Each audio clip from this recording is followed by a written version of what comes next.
This is the last of our 4 different styles or types of photojournalism. We've already up to this point talked about breaking news photography, feature photography or photo stories, and portrait work. Now we're going to talk about photo illustrations. Now photo illustrations are not pure photography.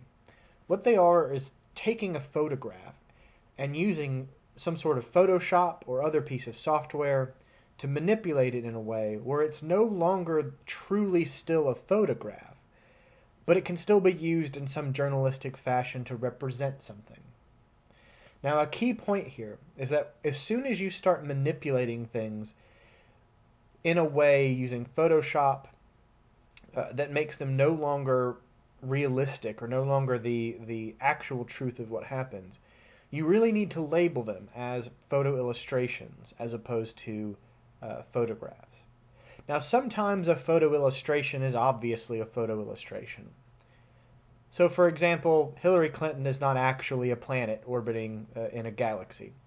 This is a very odd photo illustration that the New York Times Magazine did a couple of years ago. People sort of pointed out that it was really weird at the time, and it's still really weird. But if you'll notice, this isn't labeled a photo illustration because it doesn't need to be labeled a photo illustration. She's not a planet. But it is still using a photograph of her face and then putting it on a weird planet. I'm going to click to the next slide because this is really disturbing. But for example, this is a cover that Texas Monthly magazine did shortly after former Vice President Dick Cheney accidentally shot someone in the face. Yes, that did happen. If you're unaware of it, that did as a thing that happened. And so they took a photograph of Dick Cheney's head, they put it on the body of someone holding a shotgun, and used this as their cover. And of course they labeled it as a photo illustration because it's not so absurd. It's a little funny to think that Dick Cheney would actually pose for a magazine cover like this, but it's close enough to real that you need to label it. So if you'll notice beneath the headline that says, "If you don't buy this magazine, Dick Cheney will shoot you in the face," it says under the asterisk, "Yes, this is a photo illustration. If we don't say so, Dick Cheney will shoot us in the face." Now, you often see big covers of magazines use photo illustrations, maybe more so than newspapers do. And occasionally magazines have gone overboard with photo illustrations in a way that has got them into some ethical hot water. And a perfect example of this is during the 90s, during the trial of O.J. Simpson. After his mugshot was published to the press, both Time and Newsweek decided to use the mugshot on their cover. However, Time magazine decided they wanted to try to make it look more film noir. They wanted to try to make it look more sort of mysterious. So what they did was darken the image. However, this was interpreted by a lot of people as trying to make him seem more sinister by making him appear with darker skin, playing off some of the racial fears and racial tension going on at the time. And I think that Time magazine also ran into a lot of trouble because think about this in the 90s, this was on newsstands back when people bought actual magazines. This was on newsstands right next to Newsweek, which had the completely unphotoshopped version of the mugshot on their cover. So side by side on newsstands, you would see just how dark Time magazine had made that mugshot picture. And so it was generally considered to be in pretty poor taste. Also, you're going to get this label, and you're going to label things that are photo illustrations if you pose a shot to look candid, but you actually have posed it. Now, this is unlike portrait work, where you're posing somebody to look at the camera. You're telling them just stand in front of the camera and look into it.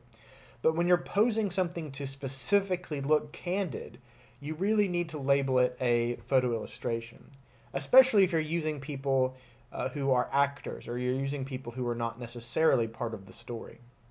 So here's a good example of this, and this is a lesson that I'm going to use, an anecdote I'm going to use, with the larger point of if you ever feel uncomfortable doing this kind of thing, If you ever feel uncomfortable doing a photo illustration, or you think that it might be distasteful, or you think that it might be deceptive, always go with your gut and avoid it. If it ever feels not right, then just go with a regular photo. So this is a friend of mine. He's a photographer named Gary Green. He teaches at the University of Florida now. He's a photographer for the Orlando Sentinel. I like to use this photograph of him because he's still got a shaggy Beatles haircut.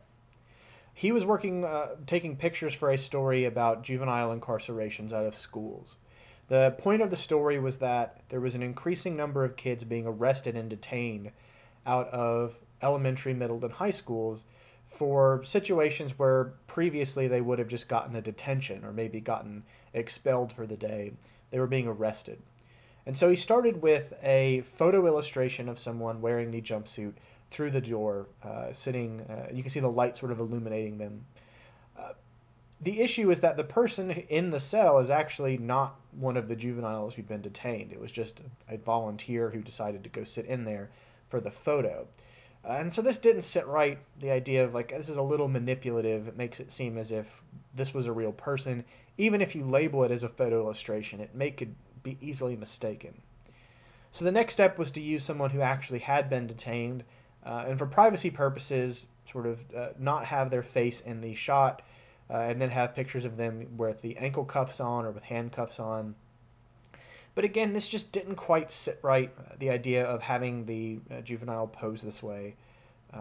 It didn't quite sit right. So ultimately the decision was made to avoid using a photo illustration altogether, to use a sort of a photograph, a basic photograph of an apple with handcuffs around it, which is sort of clever, on the left for the cover story, and then on the right, using a non-photo illustration, just a regular old photograph that was shot in a classroom in one of the detention centers for people who'd been arrested, who still were going to go through regular schooling, and to shoot it from an angle where you couldn't see anyone's faces to maintain privacy. And ultimately, this is a good decision of, hey, if a photo illustration, if a pose shot just doesn't seem right, if it's ethically challenging, if it's not something that you are comfortable with, you can always go with a regular old photograph. And so that's the big lesson. Always label your photo illustrations. Always use less, not more, I think, personally. And always make sure that you are listening to your own ethical compass, and the one that you have to guide you through journalistic stories.